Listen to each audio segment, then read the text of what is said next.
An armed conflict bill be now read a third time. This bill relates to the Hague Convention on the Protection of Cultural Property in the Event of Armed Conflict, and it's commonly called the 1954 Hague Convention.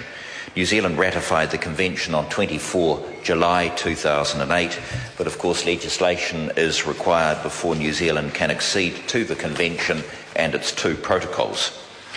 The Hague Convention was a specific response to the massive destruction of cultural property during the Second World War, and it recognises that mutual commitment between nations is necessary if we are to spare the world's cultural heritage from the consequences of war. The bill is being advanced now to demonstrate this country's ongoing commitment to the system of international law, particularly as it relates to armed conflict. Acceding to the protocols will reinforce the current operational practice and excellent reputation of our armed service personnel overseas.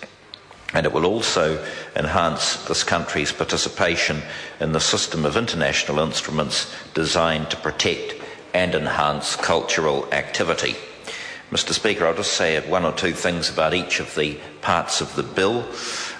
First, part one, for the purposes of the bill, cultural property refers both to immovable and immovable property of great importance to the cultural heritage of every people, as well as to the buildings used to house the property. So in a New Zealand context, it would likely include our major metropolitan museums, art galleries and libraries, nationally important archives and scientific collections, and registers of births, deaths and marriages, land information, citizenship and protected objects.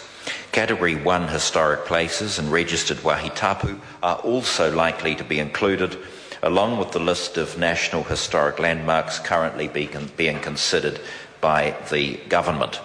Clause 5 sets out how to determine whether a territory is occupied, following on from the 1907 regulations respecting the laws and customs of war on land. And it provides that the fact that an occupation of a territory meets with no armed resistance does not prevent the territory from being considered occupied. Clarifying whether a territory is occupied is going to be very important in the context of offences created in parts 2 and 3 of the bill. Many of the offences have to take place in the context of either armed conflict or an occupation, or in the case of the dealing offences, the property must have been removed during armed conflict. Part 2 criminalises serious violations of the second protocol and sets out appropriate penalties for the offences. Part 3 addresses obligations required under the first protocol to prohibit unlawful trade in cultural property from warring states. Part 4 prevents unauthorised use of the convention emblem used to identify cultural property and outlines the penalties for so doing.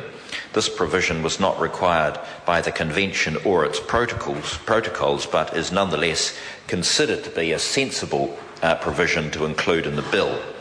Part 5 provides various necessary supporting provisions and addresses the role of the Attorney-General in the prosecution of offences, the liability of directors and officers of bodies corporate, the certification of facts by the Minister of Foreign Affairs, and the making of regulations to prescribe the necessary forms required to implement the bill. So, Mr. Speaker, I'm very pleased to see this legislation conclude its passage through the House. I thank all colleagues for their support.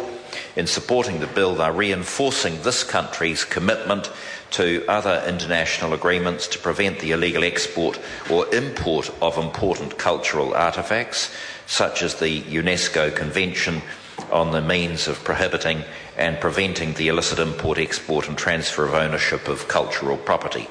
The history of the Geneva Convention demonstrates how these agreements can, over time, result in greater awareness and commitment to improved standards of conduct. In implementing the provisions of the bill, this country will be meeting its obligations and playing its part in the mutual recognition and protection of important cultural heritage, both here and abroad. I commend the bill to the House. The question is that the motion be agreed to. Honourable Marianne Street.